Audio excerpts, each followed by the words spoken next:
wassalamu ala rasulillah Sayyidina Muhammad bin Abdullah sallallahu alaihi wasallam wa ala alihi wa sahbihi wa man tabi'ahu wa nasarahu wa wala haula wala quwwata illa billah. Ulama al-kiram wa habaibana al-afadil wa ulama al-aizza,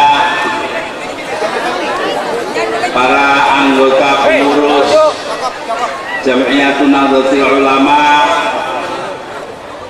baik dari Bondowoso maupun Situbondo dan tempat-tempat lain, baik pada tingkat cabang, majelis wakil cabang maupun ranting-ranting, pengurus Partai Kebangkitan Bangsa baik dari Situbondo, dari tempat-tempat lain maupun dari anak-anak cabang, para santri Pondok Wali Songo. Saya tidak berani bilang santriwan, santriwati, khawatir kalau keliru santriwati nanti kok jadi santri nungguti-wati. Rupanya sudah ngerti istilahnya. Para hadirin wal hadirat, khususnya kepada yang al-mukarram yang saya muliakan, al-walidul fadil Kiai Ahmad Sofyan dan akhi al-mukarram Kiai Khalil As'ad Syamsil Arifin. Alhamdulillah malam ini kita bisa kumpul di Pondok Wali Songo untuk ada halal bihalal. Halal bihalal itu adanya cuma di Indonesia, tempat lain tidak ada. Kalau dasarnya saya rasa al-halalu bayyinun wal haramu bayyinun wa bainahuma syubuhatun. Yang halal itu jelas, yang haram juga jelas, yang di tengah-tengah itu syubhat, itu yang tidak jelas ya. Jadi kalau ada orang kampanye besok-besok coblos yang tengah tidak jelas kok suruh nyoblos. Untung sekarang sudah tidak ada ya. Dulu kan yang nomornya begitu Golkar, sekarang sudah dapat nomor berapa itu tidak tahu saya ya. Nah kalau nomornya PAN itu katanya 13, nomor apes.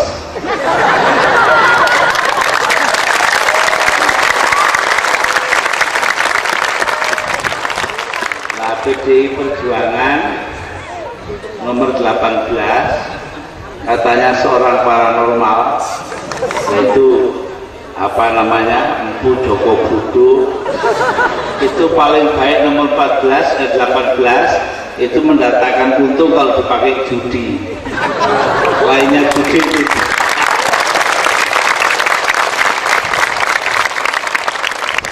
Yang baik itu nomor 15 itu artinya gabungan iman tauhid kita nomor 1, gabungannya dengan rukun Islam. Wong iman dan Islam lah itu baru penuh ya. Mudah-mudahan dengan mendapatkan nomor 15 PKB akan menang.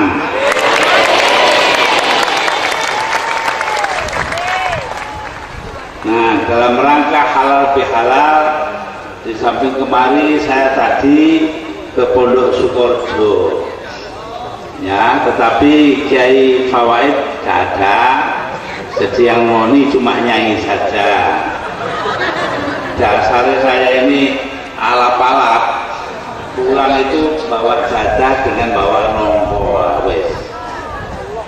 Nah, jadi mudah-mudahan dengan demikian walaupun pendirian kita sangat berbeda satu dari yang lain, kita tetap bersaudara, betul? Karena Al-Quran Karim sudah menyatakan Bismillahirrahmanirrahim. Laqad khalaqnakum min dzakarin wa untha wa ja'alnakum syu'uban wa qabaila lita'arafu inna akramakum 'indallahi atqakum. Sungguhnya telah kujadikan kalian dalam bentuk lelaki dan perempuan, jajal kabeh wedok, ganti anak-anake sapa itu. Jajal lanang tok, wah bidan nganggur. Ya, karena itu ya harus ada dua-duanya. Tapi yang melalui perkawinan, kalau tengah sawang kayak ini. Nah, wa ja'alnakum syu'uban wa qabaila lita'arafu, dan kujadikan kalian ini berbangsa-bangsa dan bersuku-suku bangsa agar saling mengenal. Sudah main bom-boman itu, nyimpen bom, meletus bom seperti di Bali kemarin itu, ya. Kalau NU gimana? NU punya bom itu tukang guyu, bom baik. Aja kalau bom baik itu lah guyu. Nah, akhirnya kok kakean bom, kota Bombay dirubah namanya jadi Mumbai. Dulu waktu diadili Amrozi tukang meledos bom di Bali menyatakan bahwa dia bikin bom kecil, ya anak kecil sih, tapi tidak membunuh orang. Tapi ada lagi bom yang lebih besar, lebih dahsyat, itu yang membunuh orang banyak, 220 orang. Saya terus terang saja waktu itu tidak percaya. Maksudlah ada memutiki mati. Tapi tidak lama kemudian terjadi pemboman serupa di hotel Marriott di Jakarta. Loh, bener nek ngono. Betul Amrozi. Karena itu saya minta pemerintah periksalah dengan seksama, jangan dibiarkan.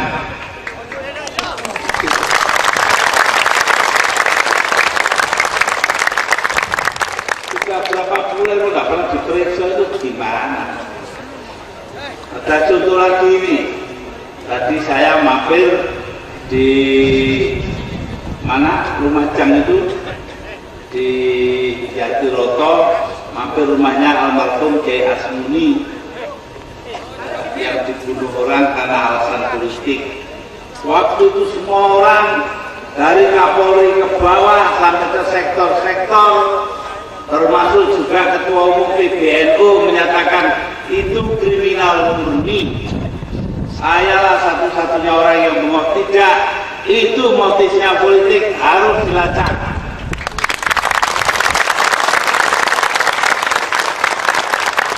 Sekarang ternyata betul yang membunuh itu seorang keturunan Tionghoa, suruhan orang tukang mateni wong, bunuh itu. Nah, ngapain ada orang Tionghoa kok marah sama Kiai Asmuni suruh mateni? Ya mesti ada maksudnya tuh. Mesti ada maksudnya. Di sini saya minta Kapolri tolong periksa lagi.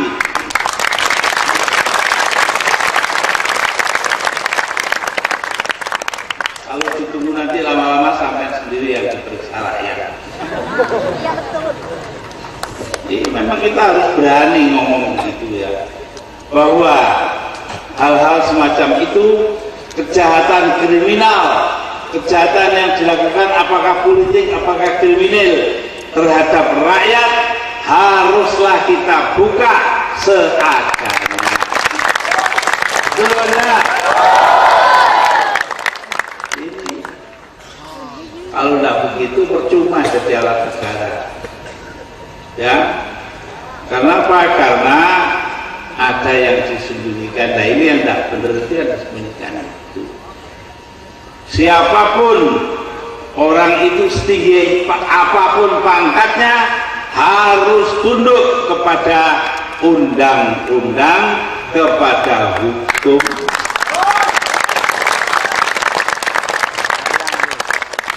Loh, tidak hukum saja loh, hanya proses politik saja kita harus ikut kok.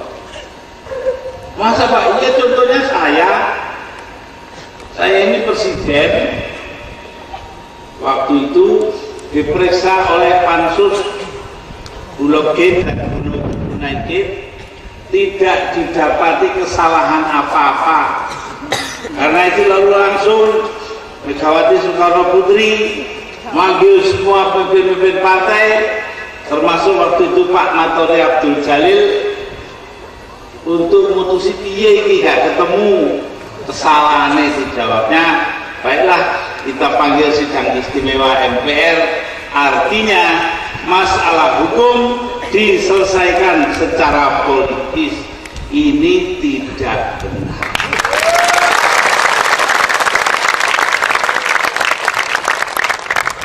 Tetapi walaupun demikian, karena itu keputusan badan tertinggi negara ini, saya tunduk.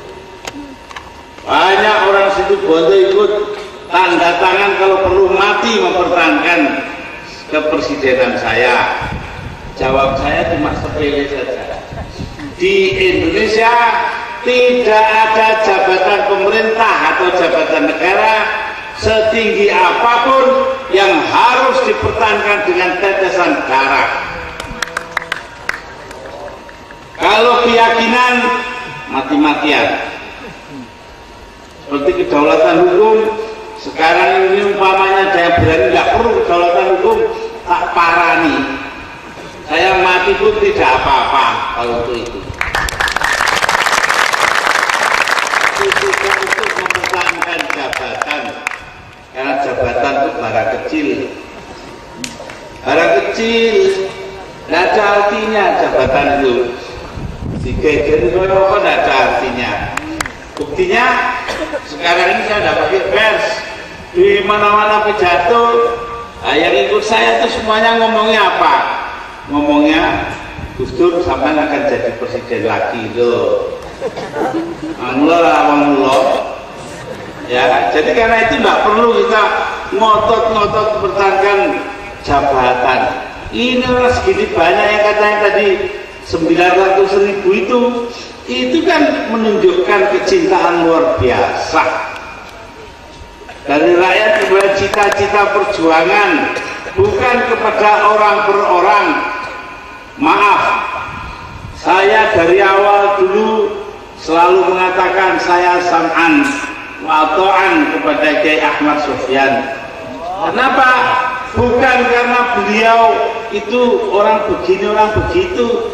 Kiai Ahmad Sofyan gak iso berel. Tetapi beliau membawakan cita-citanya NU ketika NU berdiri pada tahun 1926, yaitu kejujuran.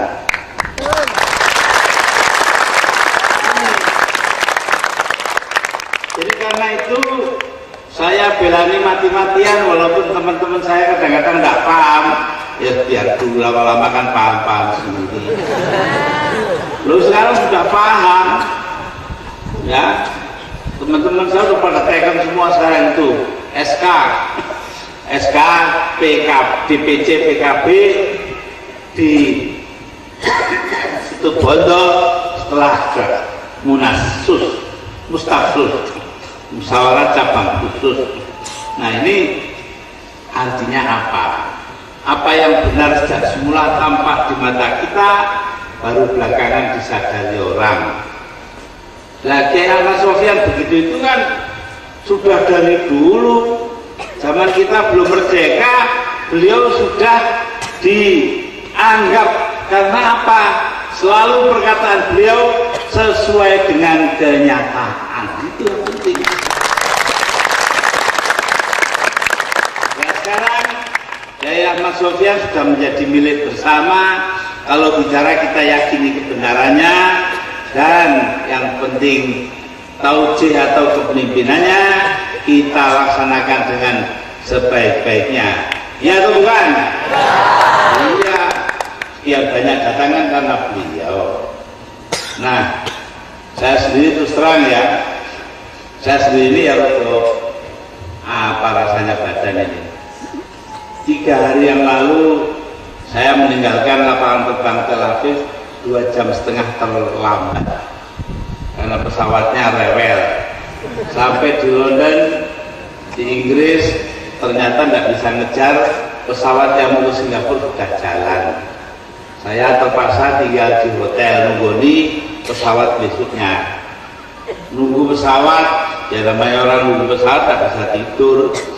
Besoknya naik pesawat juga tak bisa tidur, pikirannya macam-macam. Sampai di Singapura tadi pagi jam 8, pulang sampai di Indonesia jam setengah 12 sampai. Saya belum sampai ke rumah ini, entah besok dijewer, entah diapakan oleh istri, saya tidak tahu ya.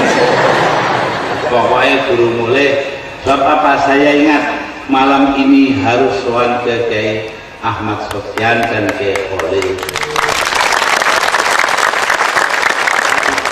Yang saya sowan ke Kiai Abdul Alim di Sidogiri, dan sorenya saya acara di Probolinggo melantik pengurus baru karena pengurus yang lama ketuanya dicopot melanggar peraturan pemerintah PP 153 tahun 2000. Lho ngono bupatine menenge dasar. Ya besok kalau kampanye tak tunekno nggih. Ya tahu orang Lumajang. Ya bupati kok kaya ngono. Nah, jadi itu. Nah, sekarang ini saya berada di sini, alhamdulillah hilang kesel kabeh mergo iso sowan kepada Kiai Ahmad. Yo iya, ngampung tangane wong alim pisan wis hilang kabeh. Dan ketemu juga dengan Gus Khalil ini. Nah, para saudara, kita berhalal bihalal, yang punya adat begini ini orang Indonesia tok, lainnya tidak ada. Bahkan Indonesia saja tidak semua. Muhammadiyah nggak mau halal bihalal. Loh, rupanya podo tapi jarene silaturahimi ya wes kono. Memang silaturahimi ada dalilnya. Nah kalau halal bihalal tidak pakai dalil, ya tidak apa-apa, ajar ngono ya. Bedo itu biasa. Pada tahun 1928 terbit majalah Suara NU. Nomor perdana ada tulisan dari Hadratus Syekh Muhammad Hasyim Asy'ari di Jombang, Rais Akbar NU. Di situ beliau nulis bahwa kalau beduk itu ada dalilnya, yaitu dikiaskan kepada tuf. Tuf itu terbangan itu loh, kalau dipukul pakai kulit itu tong-tong ya itu dipakai sholat, manggil sholat itu beduk oleh. Dan nek kentongan itu tidak ada kulitnya, yang ada cuma kayu tutup tung lah, itu nak manggil sholat itu tidak boleh menurut beliau. Jadi tidak boleh pakai kentongan. Kemudian bulan berikutnya keluar majalah Suara NU nomor 2. Di dalamnya ada tulisan dari Kiai Fakih Mas Kumambang. Tentunya Kiai Ahmad Sofyan masih ingat. Beliau ini wakil Rais Akbar, wakilnya Mbah Hasyim. Jawabnya, tulisannya begini: walaupun saya takzim kepada Kiai Muhammad Hasyim Asy'ari, dalam soal kentongan saya agak beda pendirian saya. Menurut saya kentongan itu untuk manggil sholat. Jadi kiasnya ya untuk manggil sholat itu, kalau manggil sholat dengan beduk boleh, dikiaskan kepada kentongan juga boleh. Wajib kiasnya di situ. Apa yang terjadi saudara-saudara? Bulan berikutnya lagi ketiga, tidak sampai itu. Begitu keluar yang kedua ini, Kiai Hasyim Asy'ari memanggil murid-muridnya kiai-kiai kabeh sing teko Jombang dan juga santri-santri senior Jombang. Coba kamu baca dua-duanya, bacakan nomor 1 dan nomor 2 dari dia dan dari Kiai Fakih Mas Kumambang. Lalu apa setelahnya? Kata beliau, kamu sampean semua wis weruh, aku gak ngolehi, saya tidak memperbolehkan kentongan, Kiai Fakih memperbolehkan. Sekarang sampean terserah, dua-duanya sama kuatnya, mau pakai kentongan yang baik, tidak pakai kentongan yang tidak apa-apa. Cuma saya minta di masjid saya di Tebuireng ini jangan sampai ada kentongan. La ilaha illallah. Begini loh, orang zaman dulu itu berbeda pandangan, tidak ada masalah. Apa yang terjadi setelah itu? Beberapa bulan kemudian Kiai Muhammad Hasyim Asy'ari Tebuireng Jombang diundang memberikan ceramah maulid di Pondok Mas Kumambang oleh wakilnya Kiai Fakih Mas Kumambang. Nah, mau datang ke sana kurang 3 hari, Kiai Fakih Mas Kumambang mengirimkan 110 orang utusan ke langgar-langgar dan masjid-masjid seluruh Kabupaten Gresik yang 400 itu jumlahnya.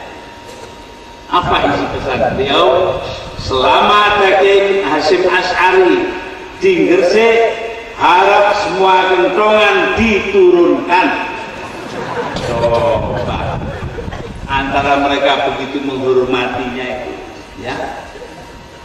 Ini belum lagi ditiru yang lain-lain.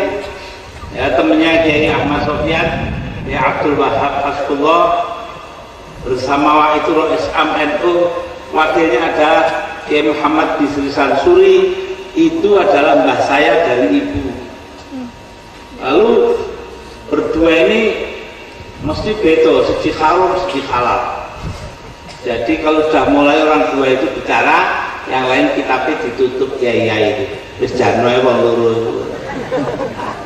Kok belak-belakan itu mukanya merah begitu. Pokoknya koyo seperti orang mau perang saja. Tapi begitu beduk berbunyi, dung dung dung dung dung. Lerensik, wudu bareng. Gentenan itu, ya, nimbol wudunya gentenan. Terus ke masjid bareng kiai-kiai pirang-pirang itu. Sana itu nanti Mbah Kiai Wahab dan Mbah Kiai Bisri Sansuri. Itu IP itu. Mbah Bisri itu dapat adiknya Mbah Wahab. IP itu kakak IP. Lu ngono bisa surung-surungan. Monggo sampean imami, sampean sing tuwek imami. Oh, terus sampean sing dhuwur masjid. Surung-surungan. Sampai lho, kiai-kiai lain di malah semua nunggu di wong loro lho. Puluhan kiai itu loh. Jadi zaman dulu itu orang geger karena agama, seneng karena agama, berbeda pendapat karena agama, dan bersatu karena agama.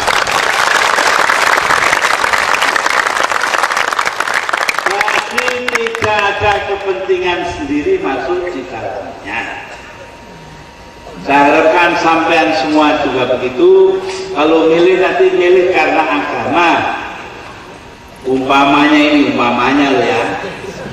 Di antara sampean ada anggota PKP, Partai Kalah Perang. Sekarang PKPI punyanya siapa? Ini Edi Sudrajat. Punya PKP, Partai Kalah Perang. Nah itu kalau sampai nyoblos PKP itu coblos, saya ridho asal itu lillahi ta'ala. Nah, tapi kira-kira ngono, ridhonya Allah itu adanya di dalam PKP.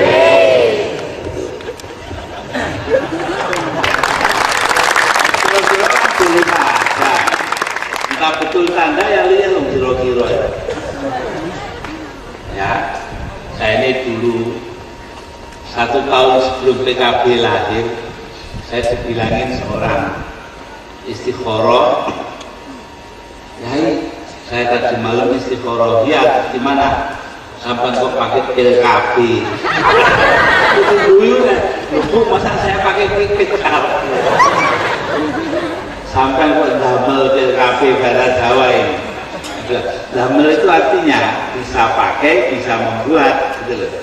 Saya mau pakai PKB wis tuwek Bu, setelah anak saya sudah punya cucu bara saya ini. Lah, itu kalau pakai, kalau membuat saya tidak punya pabrik obat. Jadi betul ngertos pokoknya kalau ruwin itu sampai damel PKB gitu.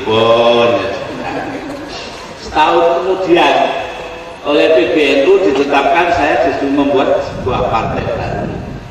Saya ngejak konco wong wolu, orang 8 teman saya ini sidang dengan saya 9 orang, duduk bareng juga bicara perlunya partai baru gini gitu. Satu orang nanya, nah ini nanti namanya apa?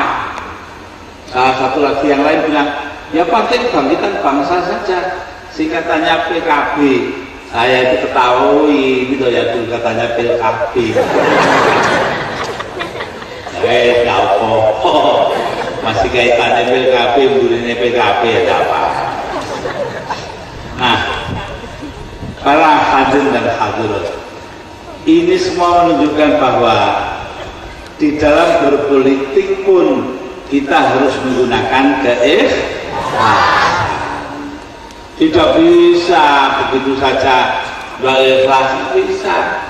Saya ini terus terang, kalau duduk di meja makan, ya sebulan sekali dulur-dulur, adik saya perempuan itu Al-Hidayah Golkar.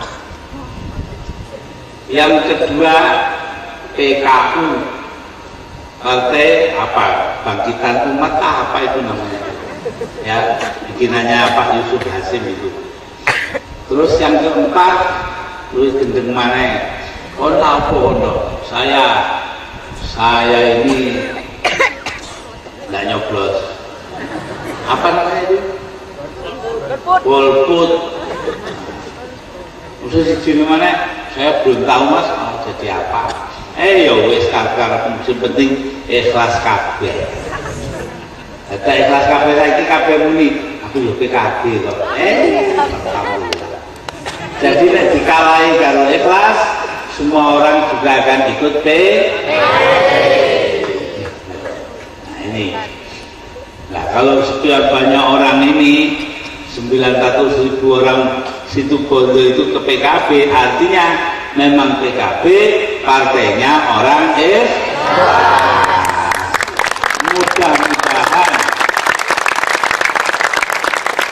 Mudah-mudahan di bawah pimpinan Al-Mukarram Kiai Ahmad Sofyan dan pimpinan Gus Khalil bin As'ad itu akan tercapai, walaupun DPC-nya itu bukan beliau-beliau itu tondo ikhlas. Ikhlas sampai kabeh. Ini enggak, wongnya banyak keliru. Musopo saya enggak kenal. Saya enggak kenal. Sampai sekarang aja enggak hafal. Terus ketua Dewan Suro DPC siapa, ketua Dewan Tafsir DPC Situbondo. Pokoknya yang penting singgawe Yai Ahmad Sofyan sudah selesai sudah.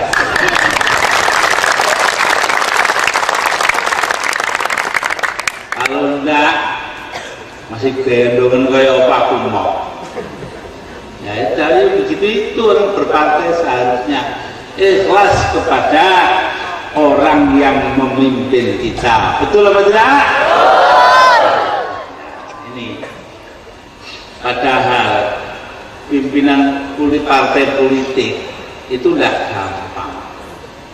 Katanya seorang penyair Torofa Ibn Abad sebelum lahirnya Nabi Muhammad SAW, termasuk syair jahili, ya, ini nyifati politik jelek sekali. Walasta bimustabiqin akhon la talumuhu ala syu'afin ayyul rijali muhallamu. Kamu bukan orang pertama yang menyakiti saudaranya. Anggitnya enak tanya kalau partai politik ini disakiti terus-terusan oleh orang. Nah, kalau pakai dan pakai ya monggo, tapi kalau yang betul-betul memegang partai jujur-jujuran itu sakit, karena yang akan menikam kita itu saudara kita sendiri. Saya itu dengan Megawati kurang apa? Lah iya, saya itu pernah diminta itu loh Megawati Soekarno Putri mengumpulkan kiai-kiai Betawi. Sudah kumpulkan 40 orang susah payah nyusuli siji-siji, akhirnya ngumpul di Langgar, di Surau, di belakang rumahnya, di Kebagusan. Kiainya duduk dengan tenang enaknya, Megawati masuk blek dalam masjid, di pundaknya gendong kiri, kurang ajar. Jadi ya yang membunuh kita adalah kita sendiri. Nah, mari ngono ngomong apa masuk dulu ngono kalau ya ini. Nunggu kiri ngono. Nah ini satu contoh. Makanya betul walasta mustabikin akhon lataluhu ala syu'asin ayyul rijal madzhab. Kalau kamu bukanlah orang pertama yang disakiti saudaranya. Tapi kalau dipikir betul, apakah memang ada orang yang sopan di dunia? Coba. Orang yang sopan di dunia. Itu saking sudah putus asanya Torofa ibn Abd itu. Ya. Jadi sebelumnya zaman Nabi sebagai penyair jahili, Torofa mengatakan, walasta bi mustabiqin akhon la talumuhu ala syu'afin ayyur rijali muhazzabu. Engkau bukanlah orang pertama yang disakiti saudaranya. Kalau dipikir secara mendalam, apakah memang di dunia ini ada orang yang sopan? Loh, saking putus asanya Torofa bin Abd dengan politik elek kabeh ini. Bahkan beliau mengatakan di dalam mu'allaqahnya sangat terkenal, fa innaka kallailil ladzi huwa mudriki wa in sirtu annal muntaha anka wasi'un. Sesungguhnya engkau bagaikan malam yang selalu menemukan aku di mana saja. Orang hidup itu tidak bisa tidak ketemu malam, mesti kena malam. Ya. Wa in khiftu annal muntaha anka wasi'un, walaupun tadinya kusangka jarak antara kita berdua sudah sangat jauh. Artinya kekuasaan pemerintah, kekuasaan raja itu ada di mana-mana, tidak bisa dihindari. Lalu rupanya digunakan jelek, tidak untuk kepentingan orang banyak, tapi kepentingan pejabat. Akhirnya begitu Torofa muring-muring begitu. Ya. Fa innaka kalailil ladzi huwa mudriki wa in filtu annal muntaha anka wasi'un. Jadi sejak dulu memang para penyair juga sudah paham bahwa politik itu kalau dipakai kotor ya kotor. Karena itu kita harus bersyukur bahwa PKB sebagai badan politik di situ Bondo di bawah pengawasan Al-Mukarram Kiai Ahmad Sof.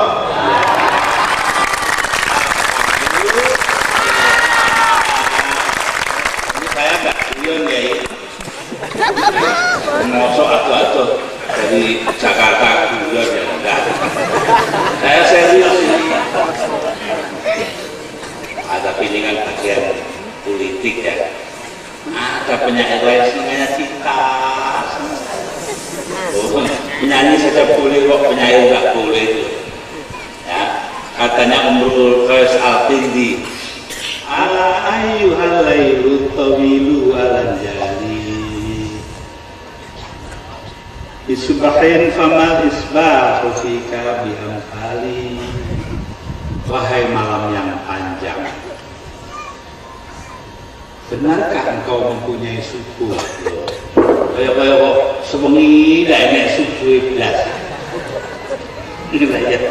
Karena dia itu kalau subuh ingat kekasihnya. Oh, ini udah pagi-pagi supaya saya bisa metungi. Dia itu ala ayyuhal lailu tawilu alan jari isbahin fama isbahu fika bihamsari. Ya lain sudah ini di Pondok Wali Songo saya tidak berani terus-teruskan, nanti malah di sini gak karuan pisan. Coba toh, ada penyair mengatakan ya, wa in takut saat dibini kholikotun fasulli tiabi min tiabi kitan suli. Kalau ada dariku tingkah laku yang salah, maka pisahkanlah bajuku dari bajumu. Lah mana apa kok ambil itu? Jadi seneng satu itu. Lah iya lah, tadinya ngapain bajunya sampai kumpul itu loh. Itu ya. Nah sudah, saya tidak berani hitung-hitung lagi di pondok ini diarani karuan apa. Nah, para hadir dan hadirat, kita akan memasuki pemilu tidak lama lagi. Saya tidak kampanye, ini belum waktunya kampanye. Ya, tidak kampanye ini hanya cerita apa yang dituju PKB gitu loh. Jadi jangan jalani kampanye. Kalau ada orang tetap ini belum waktunya kampanye Pak. Kapan bisa bedakan enggak?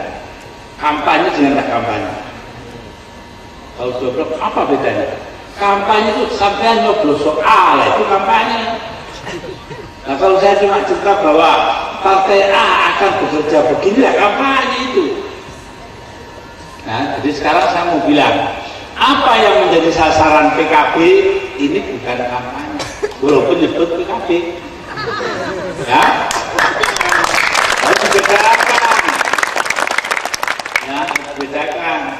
Ini kumpulnya orang banyak untuk mengetahui bahwa di dalam hal ini orang PKB itu punya tujuan begini loh. Sasaran, ini apa sasarannya PKB? Satu, demokratisasi Indonesia. Kita ingin demokrasi tegak di bumi kita, betul apa tidak? Jangan sampai kayak sekarang orang keluyuran koruptor tambah akeh ya sih gini.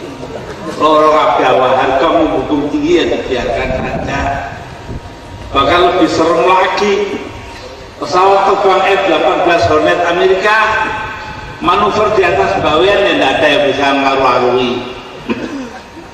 Kapal perang Amerika Serikat manuver di barat Pulau Natuna di perairan Riau dibantu oleh kapal-kapal perang Singapura. Awak di nonton protes saja tidak berani itu loh.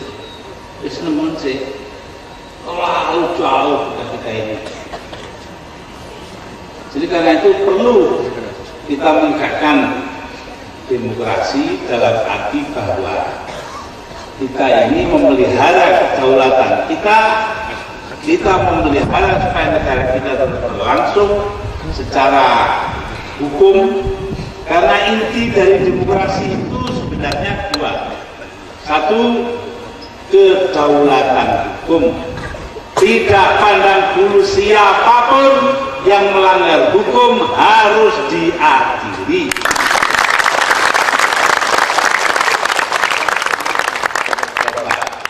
Beberapa tahun yang lalu, saudara siapa itu yang mati di ribut-ribut gereja dibakar, dirusak, kan ada yang mati kan? Sebelah timurnya Kapongan, ya, Sidik. Nah itu apa kabar ceritanya? Tidak ada sekarang. Kalau mesti ada yang bersalah, kalau ada orang mati mesti ada yang dibunuh. Nah itu cari, nggak mau cari karena waktu itu yang menyuruh itu ada. Siapa yang nyuruh? Saya tahu tapi tidak mau ngomong. Loh kenapa? Dan tidak ada buktinya. Dan ada buktinya di tangan mereka disembunyikan. Dan orang-orang itu sekarang jadi pejabat negara, tapi seneng-seneng dulu. Jadinya nggak karu-karuan. Baru-baru ini ada pembunuhan di Podoroto, Jatiroto, Pak Kiai Asmuni. Saya tadi mampir sana, kasihan saya. Dua muridnya, dua putrinya mondok di Sidogiri di tempatnya almarhum Kiai lupa saya itu Kiai sudah meninggal, Gus Husen. Saya tahunya yang namanya Gus Husen. Meninggal sana. Saya tanya, sampai di mana mondoknya? Di sana Pak, tapi sementara enggak ke sana. Kenapa? Ya wis tak golekno. Anak wong NU sampai mati membela NU. Harus kita urusi sampai jadi wong pinter, betul? Yang di kampungan juga begitu. Saya bilang, wis saiki keluarga sampean ijik kuat bayari. Mene-mene besok-besok sampai harus jadi dokter, saya yang ngurusi. Lain dari NU itu karuan. PKB baru jelas kalau itu. Karena apa? Karena pengorbanan beliau-beliau itu bukanlah barang mainan. Pengorbanan darah dan nyawa itu untuk kepentingan bersama. Kiai Asmuni itu nggak ada apa-apanya. Tahu-tahu dipateni wong. Ya karena tidak ada buktian, kita semua tahu siapa yang bunuh. Ya, awas besok-besok. Saya menasihkan lagi, kita urus dari awal.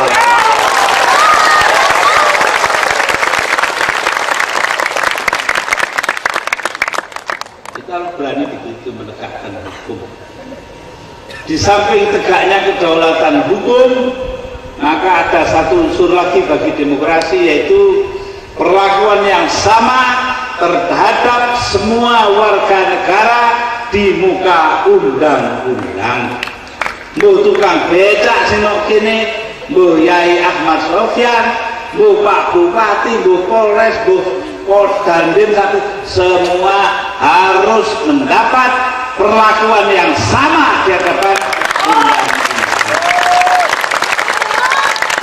Artinya kalau salah dan melanggar hukum ya harus dihukum. Kalau tidak ya nggak apa-apa, terserah, nggak ada masalah. Jadi karena itu nanti kita menegakkan demokrasi dengan cara demikian. Kedua, bangsa Indonesia adalah bangsa Muslim yang terbesar di dunia. 180 juta manusia Indonesia beragama Islam. Ini adalah umat terbesar. Karena itu sudah seharusnya Indonesia memimpin dunia Islam.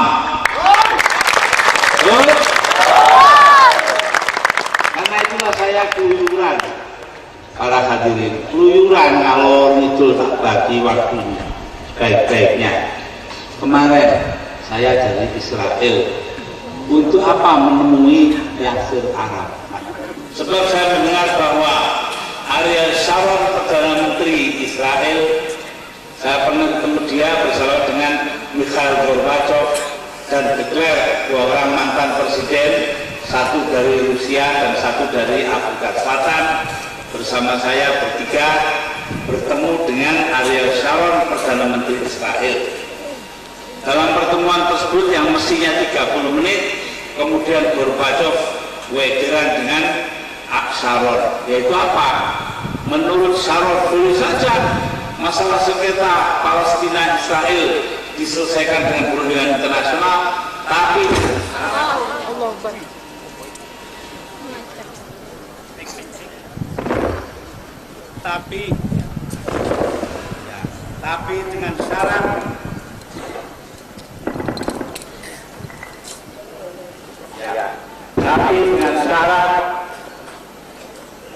dengan syarat bahwa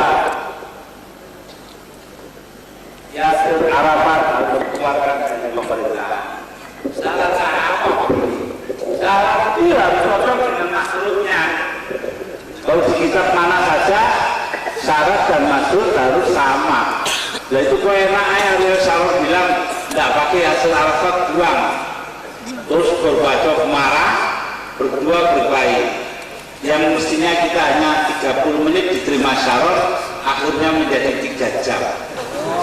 Iya Pak Yusuf ini gegeran, saya nguasi suwe-suwe jadi Gorbachev.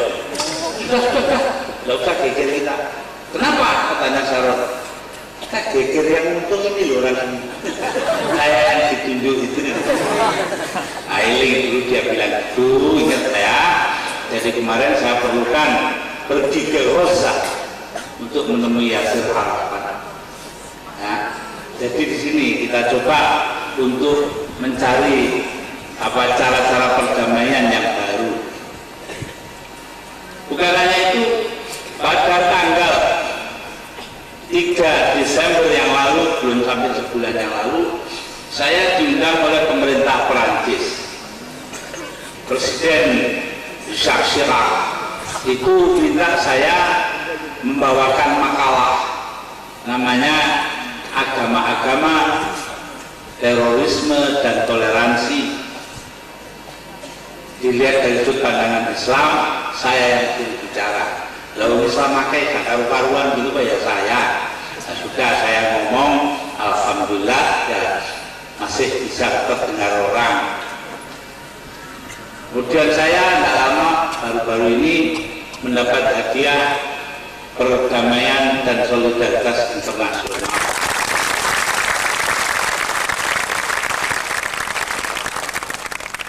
Begitu di Korea saya juga mendapat hadiah perdamaian daripada Yayasan John Fitzgerald Kennedy. Nanti ini bulan Februari saya harus ke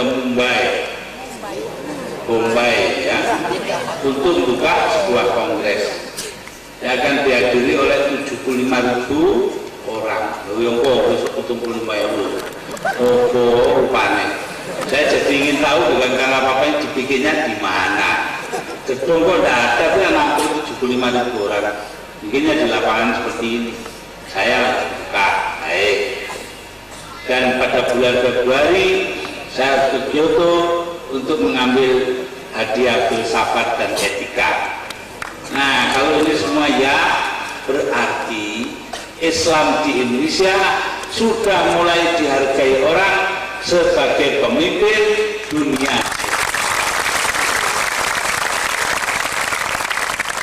Mari kita melihatnya ke situ. Jadi kewajiban saya itu bukan untuk membesar-besarkan diri, tidak. Harus cari tenaga-tenaga muslim yang muda, yang bagus, yang tercetik, yang sembarang, seperti Pak Rizal Ramli ini. Kita usulkan untuk mendapatkan hadiah-hadiah lebih banyak lagi, sehingga Islam di Indonesia akan semakin dihargai oleh orang. Loh iki lho, nek pingin dadekno Islam ku ngene to kok. Nah, lalu yang ketiga, dunia sekarang menggunakan istilah-istilah yang aneh-aneh. Globalisasi, globalisasi, global itu dunia, globalisasi penduniaan. Bahasa Arabnya al-ulama, ya, tasrif dari alam, penduniaan.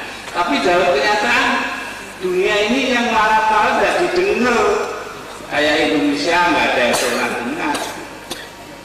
Nah, jadi akhirnya hanya beberapa perusahaan saja yang menguasai berbagai bidang, dibilang itu globalisasi. Contoh, siapa yang mau tahu tentang elektronika harus belajar dari Sony. Ya benar. Sony dan sebangsanya ya toh? Ya. Saya tidak tahu jangan ya Sony. Lalu kalau yang mau tahu tentang lensa dan foto itu harus belajar dari Canon. Yang ingin naik pesawat terbang dengan baik dan buat pesawat terbang, ya harus belajar dari Boeing, pesawat terbang, pabrik pesawat terbang di Seattle, Amerika Serikat. Yang mau bikin komputer harus belajar dari IBM, International Business Machine. Nah, ini semua namanya kan penjajahan ini. Dan kita bungkem bisu harus pakai milik mereka. Selera saja mereka yang menentukan kita. Dulu kita seneng Nogosari, malah jenenge Nogosantun. Iya kan? Wah, seneng dengan rujak, ya benar. Ya, senengannya ngono-ngono itu. Sekarang coba anak-anak kita jajan kalau tidak di McDonald tidak seneng hatinya. Beli ayam kalau beli Kentucky Fried Chicken rasanya kok tidak enak. Makan makanan dia buka-buka pintu dari Jepang itu piye ingin terus. Akhirnya kita nanti sembarang tidak berani. Di sini banyak yang sarung enggak? Jadi tidak berani pakai sarung lagi. Ya kenapa? Kenapa kontrolon sing kakak? Nah, sing kasihan ya Yai Sofyan. Lebih kasihan lagi yai yang pakai sarung tapi tidak pakai celana dalam. Bisa nangis. Maaf para yai yang begitu ya. Tidak apa-apa, tidak salah. Kasih celana tidak apa-apa. Nah, lalu semuanya itu artinya kita harus kembali mendiskusikan beberapa istilah internasional yang sudah dimonopoli oleh perusahaan-perusahaan besar. Kita harus berani mengemukakan milik kita sendiri. Ini yang jadi sasaran PKB di masa yang akan datang. Yang terakhir, sasaran PKB besar sekali, mudah-mudahan bisa dicapai. Kalau itu orang seperti Pak Rizal Ramli, apa sasarannya besar sekali? Wah, sasarannya sulitnya bukan main, yaitu dalam waktu 15 tahun penghasilan per orang warga negara kita per tahun harus mencapai $10.000 alias 830 juta rupiah menurut kurs sekarang. Kalau kita bisa mencapai pendapatan itu dalam 15 tahun, besok-besok bikin masjid gampang, bikin rumah sakit Islam gampang, bikin madrasah gampang, bikin pondok gampang, nggak seperti sekarang kanelan ya ini kayak masjid. Ya apa tidak? Ayo nggak gampang kayak masjid tadi. Apalagi kitab-kitab sudah ada yang nyita, ya sudah ya hanya beberapa saja. Yang paling tinggi itu surat Yasin. Surat Yasin kecil itu $50 bijinya itu. Ditanya Menara Kudus, itu saya tanya dulu almarhum Pak Zainuri, Zen, sampai menyita begini 1 tahun saya nyita 6 kali. Tiap kali nyita berapa? Tiap kali menyita setengah juta. Tapi saya ketemu, wah kayak ini masih cuma $10 gajinya per surat Yasin. Nah, tapi nempel. Nah, supaya besok-besok kita kuat, walaupun kitab yang mahal-mahal sanggup kita beli karena kita punya uang. Jangan seperti sekarang. Saya rasakan dulu zamannya ngaji Fathul Qorib, angel oleh hafal. Ngaji Fathul Mu'in, begitu tambah angel pindu, masalahnya banyak sekali. Terus naik ngaji Fathul Wahab, soalnya banyak. Wa illa falah, tidak begini tidak. Si keliru mau coba aflah. Pulang dari pondok lu yang mana? Perlu biaya besar baca Fathul Mizan, buka sarung. Angel biayanya mahal, buka sarung. Jangan disangka murah.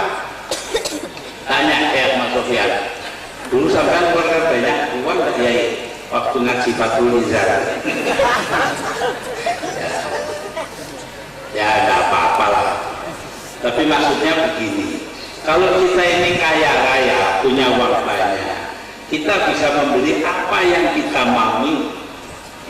Dan pengen seperti sekarang, maaf saja, saya kemarin berpuasa ngaji Qatrun Nada Nahwu Jil 113 halaman. Mulai sejauh pinggir tok, karena saya tidak bisa lihat, jadi orang saya suruh baca terus saya maknani. Nah, rencana saya tahun depan mau baca Syarah Hikam, ya, Syarah Hikam itu loh, ada menteri kita namanya MAS Hikam, Muhammad Athaillah Shahibul Hikam. Nah itu nama kitab, itu guys ini wong ya. Jadi itu kitab yang mulainya bunyinya Idfin wujudaka fi ardul humul, kuburkan dirimu dalam-dalam pada bumi kekosongan. Artinya apa? Jangan punya pamrih terlalu besar. Apa-apa yang ikhlas. Jadi pamrih itu soal kedua. Nah, di dalam Syarhul Hikam itu ada sebuah kata yang akhirnya dipakai menjadi dasar dari NU. Apa kata Shahibul Hikam? Beliau mengatakan dalam kitab Syarhul Hikam, la tashab man la yudhiluka ilallahi haluhu wa la yadulluka ilallahi maqaluhu. Jangan kau jadikan guru. La tashab itu artinya orang yang perilakunya tidak membangkitkan kamu kepada Allah dan kata-katanya tidak menunjukkan kamu kepada Allah. Loh. Jadi asal orang kok apa ya, tingkah lakunya itu tidak menunjukkan kepada Allah, kata-katanya tidak, ya jangan. Yang gampang itu sih enak, yang sulit itu menentukan ini menunjukkan kepada Allah atau tidak. Ini apalagi di kota-kota besar sekarang ada sebuah masjid ya, jejer dengan sebuah rumah, rapat betul. Di rumah itu kebetulan ada radio, suaranya lantang sekali, nggak bisa dikecilkan. Jadi waktu kiainya mau ngimami, ya Bismillahirrahmanirrahim, gini sampai mati yang mikir, ternyata lagunya bunyi, lagunya lagu Manuk Dadari. Jadi aku dari imami kasut, iya karena kudu, iya karena tadi. Nah ini kan susah. Iya, oh ya ini ada kelas agak. Dibilang gak enak terpengaruh lagu Manuk Dadari. Iya karena kudu, iya karena tadi. Itu susah itu menentukan itu. Lain halnya dengan kiai yang mulang muridnya. Ila fi Quraisyin ila fihim rihlata syita'i was-shayf. Tulisannya shayfi, tapi karena ada waqaf berhenti di rihlata syita'i was-shayf. Kiai ngerti waqaf, santrinya nggak ngerti. Jadi jawabannya rihlata syita'i was-shayfi. Mata syita'i was-shayf, rihlata syita'i was-shayfi. Ya kenceng dikali harokat itu. Mata syita'i was-shayf, rihlata syita'i was-shayfi. Adanya yainya tulang baca rihlata syita'i was-shayf, baru was-shayf wajahnya pemegang yainya. Ini ya was-shayf ya, terus dilepas si ada si penang.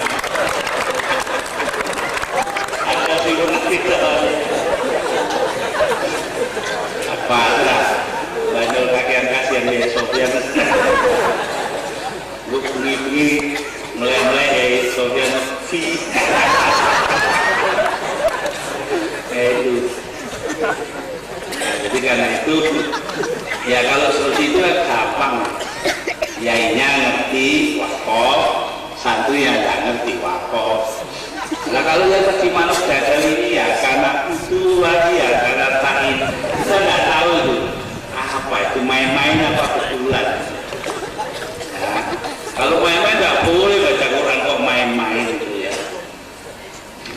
Ya begitulah para hadirin hadirat apa yang dapat saya kemukakan dalam acara halal bihalal sekarang ini. Ini halal bihalal itu adalah kebiasaan atau tradisi Indonesia. Boleh di kitab mana saja tidak ada. Ya, kitab mana saja tidak ada, tapi tidak bisa disalahkan karena cocok dengan ajaran Islam. Nah, sebagian besar dari apa yang kita lakukan itu sebetulnya adalah hal yang kita pikir-pikir sendiri. Saya katoan, celonoan, pakai arloji, tidak ada dalilnya, nggak pakai dalil. Pokoknya ini gak haram, itu selesai sudah.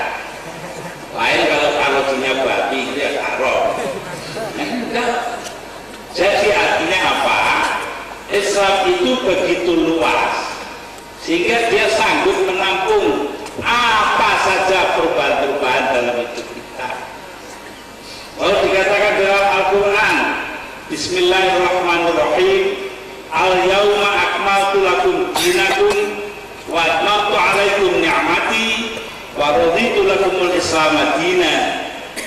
Hari ini telah kusempurnakan bagi kalian agama kalian, telah kusempurnakan pemberian nikmatku pada kalian, dan telah kujadikan Islam sebagai agama kalian.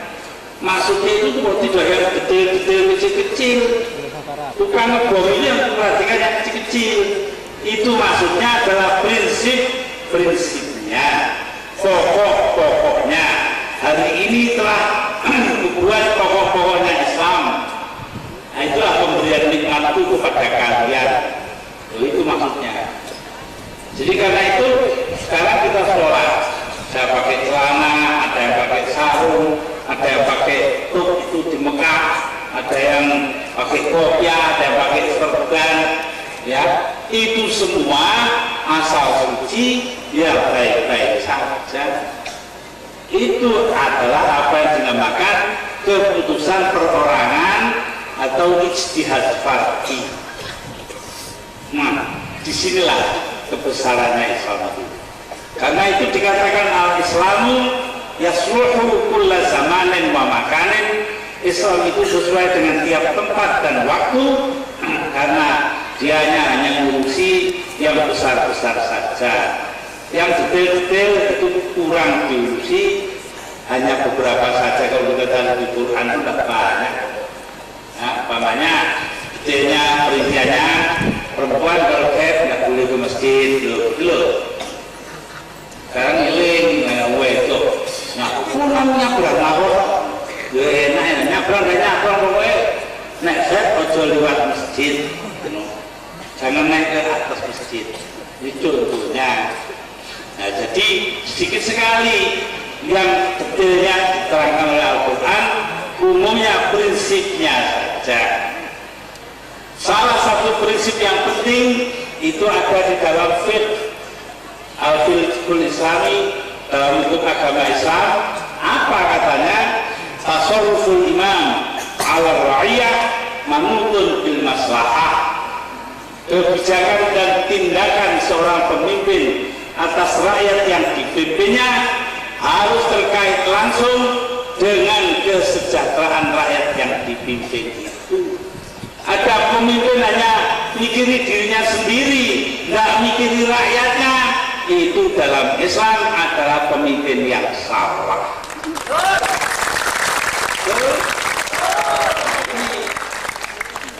Karena itu masalah adalah menjadi sangat penting, keadilan. Islam itu mementingkan adil dan juga mementingkan rofahah. Dua-duanya membentuk kata kesejahteraan. Yang waktu undang-undang dasar kita dibuat, memang kata kesejahteraan belum ada. Karena itu di sana dikatakan tujuan kita adalah mendirikan negara yang adil dan makmur. Negara yang adil dan makmur, negara yang makmur dalam keadilan dan adil dalam kemakmuran. Ini yang diinginkan Islam. Apakah ini sudah kita capai? belum, masih jauh. Karena itu TKP harus mencapai itu dalam waktu hidup kita ini. Jangan lama-lama, 10 tahun kita sejahtera dan kemudian kita mengadakan kemakmuran. Sanggup? Ini yang menjadi inti dari PKB.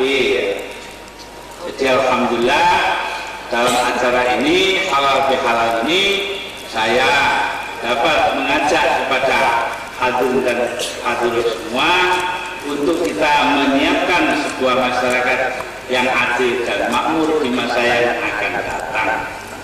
Masyarakat di mana? Kalau orang butuh pangan, sudah ada pangan yang terbeli, mudah terjangkau. Kalau masih ingin pintar, masyarakat yang dibiayai oleh negara untuk menjadi orang yang pintar asal lulus itu. Jadi Ahmad Rofian ini mengenal betul almarhum Kiai Abdul Hamid Tambak Beras, artinya Mbak Kiai Abdul Hamid Tambak Beras. Kenal Pak Kiai ya? Nah, dia bilang ya kenal. Kiai Abdul Hamid itu senengannya was-was. Apa was-was? Apalagi ada Ahmad Rawi yang dulu jadi santrinya. Suatu ketika saya dengan teman-teman, kamu ingin toh punya yaya yang tidak was-was. Ini menurut aku, ketika yaya kami jeding sedang wudhu lagi langsung jeding. Tapi ya tetap was-was. Kalau kiai lain, Kiai Usman Mansur, mayor tentara, kakaknya Bapak Tolha Mansur. Nah, dia akhirnya menjadi ketua majelis ulama setelah itu. Senengannya ngimami. Satu sore datang orang ke kantor beliau, terus ngomong sampai maghrib katanya Kiai Usman Mansur, terus sing ngimami, ya Kiai wudhu, terus wudhu sembahyang di musholanya. Kiai Usman Mansur biasa usolli, terus baca Fatihah sampai bawah doli, makmumnya itu masih usul was-was. Nah, waktu Pak Usman Mansur habis baca surat, ya, muridnya ini tinggal satu kata nggak bisa ngomong, makmuman lillahi, kan tinggal dua kata tuh lillahi ta'ala itu. Gak iso menandang jadi kene wis mandek terus mari maca surat, dia dengar makmumnya itu makmuman ditunggu setelah baca 4 kali kesuwen kan batal sholat Kiai Usman itu ya, makmuman noleh dia makmum cilik. Oh makmuman udah di makmum cilik. Nah Usman nah itu pengalaman di Wongkor. Pak Ramli tidak akan menemukan ini ya. Kalau Pak Ramli ini dulu kuliahnya di luar negeri, dia tidak tahu di Indonesia dokter tua-tua itu kalau memimpin dokter calon-calon dokter yang muda-muda ada caranya sendiri. Satu hari seorang dokter tua mengambil buka laci, mengeluarkan 1 gelas air kotor sekali, air dari comberan, dari pecereng. Tuh, saudara-saudara, seorang dokter itu harus berani dan teliti. Lihat saya ini, berani dan teliti. Lihat saya, tangannya masuk ke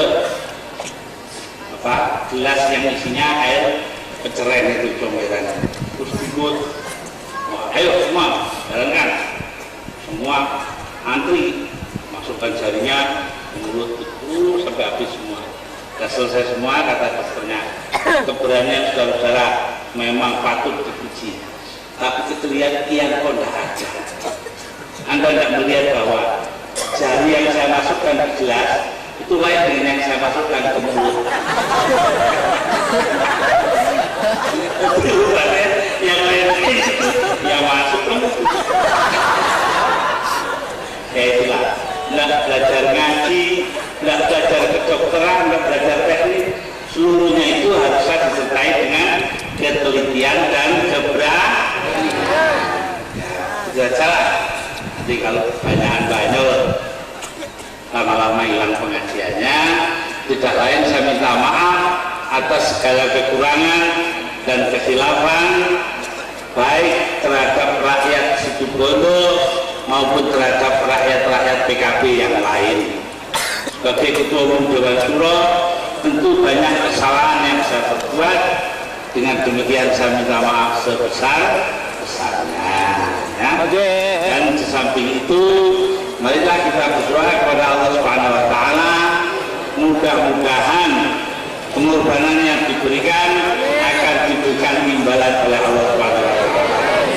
Marilah kita bacakan untuk rohnya Bapak Kiai Asmuni Yadiroto yang dibunuh karena motif politik. Kita bacakan Fatihah ala hadhihi niyah wa kulli niyatin sholihah. Al-Fatihah.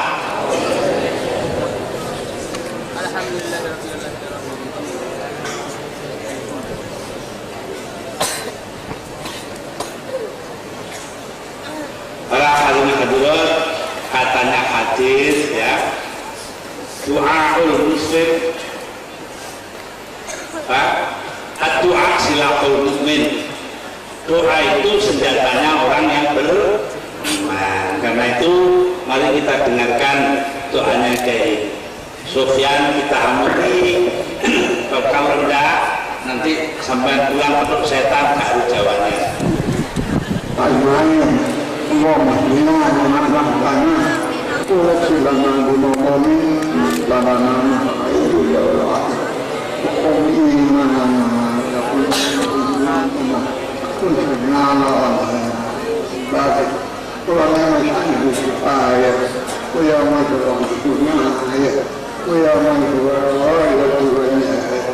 ya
Mari kita bacakan Fatihah untuk rohnya Kiai Maksum Jauhani yang beberapa hari yang lalu wafat dulu. Waktu saya ngisi yang terakhir dulu itu ada Kiai Maksum.